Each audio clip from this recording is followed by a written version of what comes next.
to read about the latest news from Greece, United States, and our community on newgreektv.com. Offered in English and Greek language, read about politics, the economy, and upcoming events. Ladies and gentlemen, welcome to New Greek TV News, English edition. Enjoy our feature articles on travel, fashion, and health. Thank you for having me. Good morning. Well, we want to hear everything about your background. Tell us a little bit about you.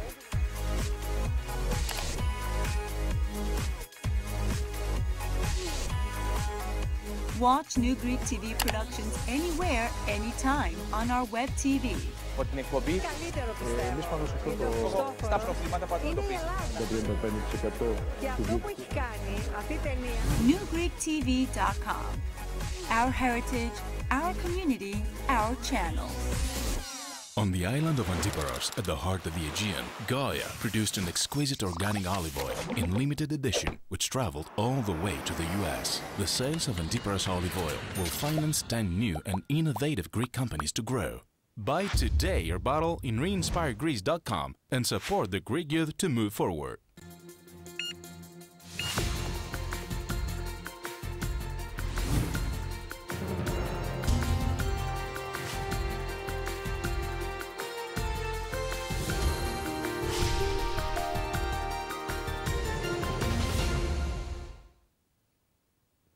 Ladies and gentlemen, welcome to New Greek TV News, English edition. Civil engineers began inspecting buildings on the island of Cephalonia after Sunday's earthquake and the numerous aftershocks that followed. Schools will remain closed on the island while 2 cruise ships will be hosting the island's residents. An earthquake shook the island of Cephalonia on Sunday afternoon. The quake had a magnitude of 5.8 on the Richter scale, according to the Athens Geodynamic Institute. Its epicenter was 6 kilometers northeast of the town of Argostoli, the island's capital. However, the shocks were felt as far away as Athens and Larissa. 100 shocks have been reported since Sunday night, while more are expected in the coming days or even weeks. Authorities declared the island in a state of emergency. However, no casualties were reported. Many residents of the island spent the night in their cars after the first shock. With the weather expected to deteriorate in the area, the ferry Superfast 11 arrived at the island along with Eleftherios Venizelos in order to host as many residents as possible until their homes were checked by authorities. Both vessels have a total capacity of 2,000 beds. Interior Minister Yannis Michalakis flew to the island by helicopter to inspect the impact of the quake. Avalanches have blocked several roads, while the airport building and the hospital of the island have been evacuated since that day. Check-in at the airport is done at the police booth at the entrance. Patients have been transferred to another building, while the residents of a retirement home have been transferred to the St. Gerasimos Monastery until the building is checked by authorities. Power cuts have also been reported due to aftershocks. However, most of them have already been restored. The Greek Prime Minister Samaras on Tuesday redirected his plane to the earthquake-stricken island of Cephalonia, where he spent the night instead of returning to Athens as planned. Leaving Brussels on Tuesday evening, where he earlier had talks with Russian President Vladimir Putin, Mr. Samaras ordered the pilot of the state aircraft to change course and land in Cephalonia instead of Athens. I'm sorry to say that the review is not yet concluded and further work is necessary in Greece before the Troika can return to Athens, said Eurogroup chief Dijsselbloem at a news conference following Monday's Eurogroup meeting. Mr. Dijsselbloem called on Greece and the Troika to do all in their powers to conclude the negotiations as soon as possible. The Eurogroup will once again discuss the issue only on the basis of a positively completed review, said Mr. Dijsselbloem. In an earlier interview, Mr. Dijsselbloem said that the review was taking too long and that he would be asking from the Greek Finance Minister Yannis Stournaras what progress he thinks we can make. In his statements to the Eurogroup, Greek Finance Minister Yannis Stournaras highlighted Greece's achievements of its fiscal targets, including the establishment of a primary economic surplus expected to reach 830 million euros. Speaking to reporters after the meeting, Stournaras was optimistic that an agreement will be reached with the Troika by next month's Eurogroup, with the Greek side presenting alternative proposals and getting the green light to receive the next loan tranche. At the Eurogroup meeting, German Finance Minister Wolfgang Schäuble also made statements on Greece, saying Greece has made significant progress, but Greece still has a lot to do, adding that more efforts are required. The Greek finance minister Yanis Stournaras faced tough questions from his Eurozone counterparts at a summit in Brussels on Monday over dragging reform implementation. Although Greece was not officially on the agenda of talks at the summit, it was certain that the progress of reforms would be discussed, while Athens had been hoping for a date pegging the return of Troika envoys. The meeting was the first to be chaired by Greek Finance Minister Yanis Stournaras, as Greece holds the 6-month EU presidency. But Stournaras is under pressure to explain why Greece's talks with the Troika inspectors have not progressed. The Troika, representing Greece's creditors, began the latest inspection of Greece's progress in the implementation of its bailout program in September of 2013. However, talks have stalled since then, and officials have not yet approved the disbursement of the next tranche of a rescue loan to Greece.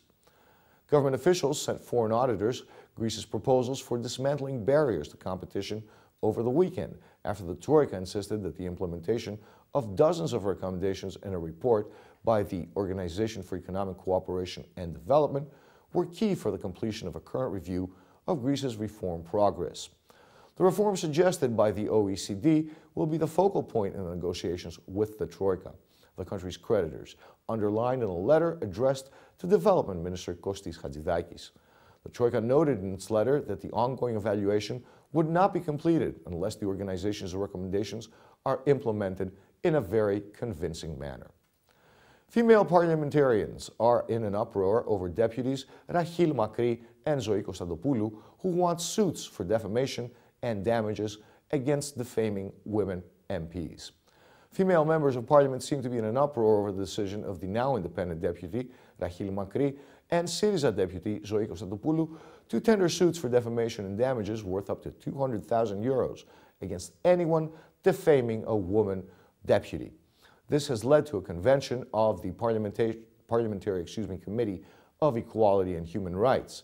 According to reports, the committee presidium has called all women's MPs to an inter-party meeting on Thursday, the 30th of January, to discuss ways of facing the issue of discrimination and verbal abuse against female parliamentarians because of their sex from male colleagues through institutional and political methods and not by dispensing lawsuits. According to parliamentary sources, the ladies in parliament want to dampen the ardors of Ms. Konstantopoulou and Ms. Makri, as they're against the idea of using lawsuits as means against discrimination. One female deputy was quoted in the press as saying that the ploy by the two just serves to woo voters with money won from such cases, while underscoring that such issues are not resolved through a court process, but through the application of parliamentary regulations. Public sector layoffs will be concluded at the end of 2014, according to Administrative Reform Minister Kyriakos Mitsotakis, who added that the public sector layoffs have been allocated throughout the year and will be concluded at the end of 2014. The layoffs are part of the country's obligations towards its lenders, the minister told Athena 984 radio station. He pointed out that the aim of employees leaving the public sector was the renewal of personnel. He added that, quote, "We are continuing the evaluation of all private legal entities to see how we can save on resources. For the first time, the hiring process is being conducted under the supervision of the Administrative Reform Ministry, which receives the ministry's requests, evaluates them, and links them to the government priorities, such as hiring in the health sector and the tax collection mechanism," he said. The leadership of the Coast Guard attributed the incident at Farmakonisi that claimed the lives of 16 migrants to a long list of tragic coincidences, speaking in front of a parliamentary committee. At the end of his testimony, Coast Guard Chief Dimitris Bandias asked forgiveness in a broken voice, stressing that his men did all that was humanly possible to help the hapless immigrants. Earlier, Merchant Marine Minister Miltiadis Varvitsiotis and Coast Guard leaders described the events of the tragic night in detail, but remained unclear on crucial details like the use of violence by the Coast Guard alleged by those rescued. The minister and the leadership of the Coast Guard insisted that there was no order to violently repatriate immigrants to the coast from whence they came, citing a host of incidents to show that their main aim was to save lives. Operations Center Chief Nikos Patrinos went on at lengths detailing the whole operation from the first call to the time the Coast Guard vessel docked on Farmakonisi carrying survivors. He repeated that the weather was bad with winds of 6 to 7 on the Beaufort scale, waves, and total darkness. According to the OC chief, scant information as to the boat and its occupants complicated issues that went awry once the tow rope broke, leading, according to him, to the capsizing of the boat and the subsequent loss of so many lives. The testimonies did, however, spark off a row between Syriza and New Democracy deputies, with New Democracy deputy Theodoris Dritsas accusing Syriza deputy of besmirching the Coast Guard and attributing dictatorial practices to the government. Mr. Varviciotis' testimony only fueled the fire and caused Mr. Dritsas to accuse the minister of taking out his fury on anyone handy.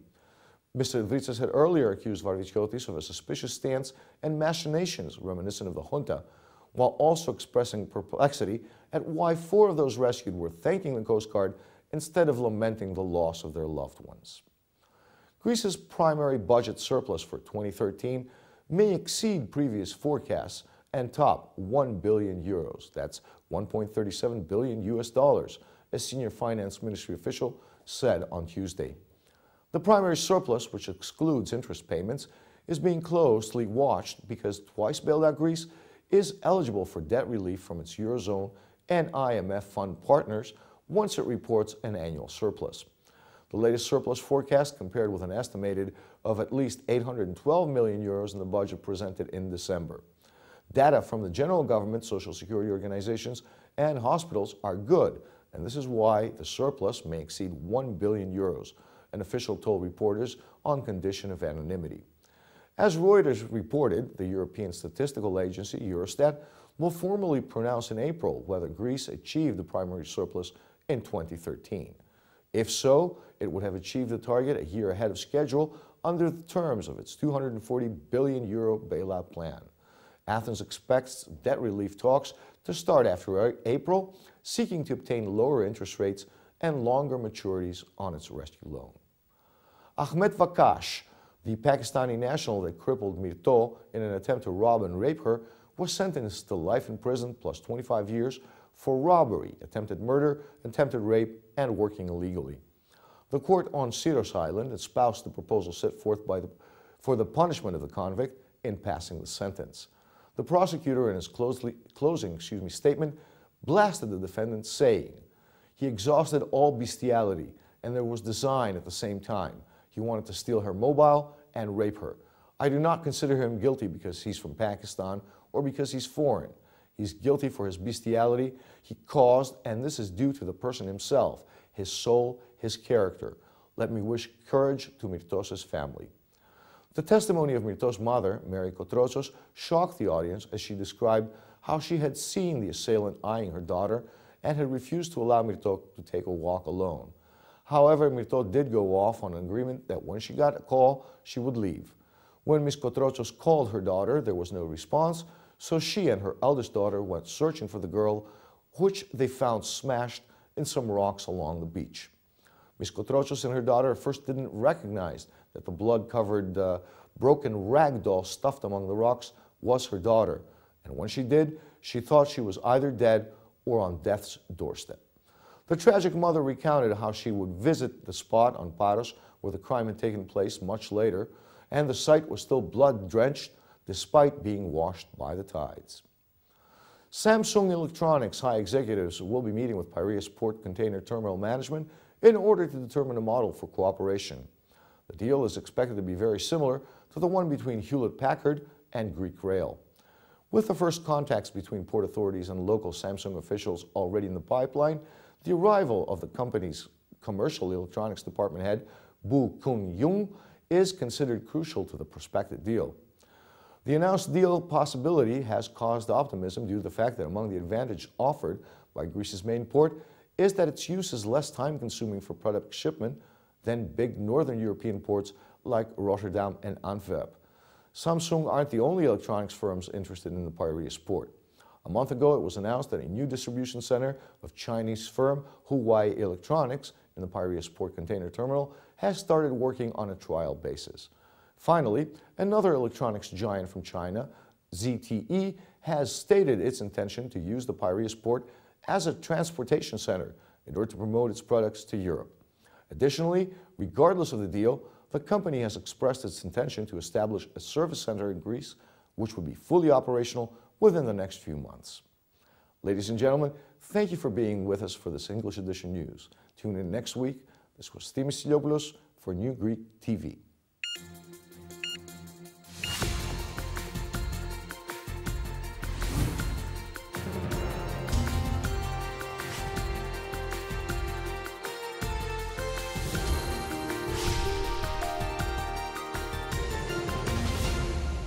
On the island of Antiparos, at the heart of the Aegean, Gaia produced an exquisite organic olive oil in limited edition, which traveled all the way to the US. The sales of Antiparos olive oil will finance 10 new and innovative Greek companies to grow.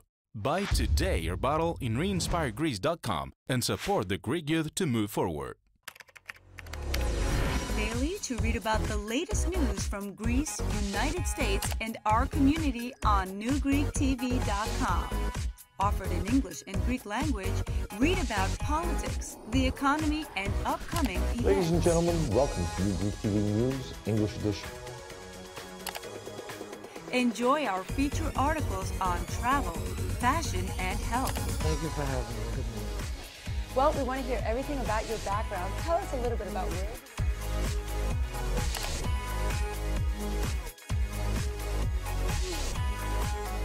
Watch New Greek TV productions anywhere, anytime on our web TV. Από την εκπομπή Εμείς πάνω σε αυτό το στα προβλήματα που αντιμετωπίζουμε. το 35% Και αυτό που έχει κάνει αυτή η ταινία. newgreektv.com. Our heritage, our community, our channel.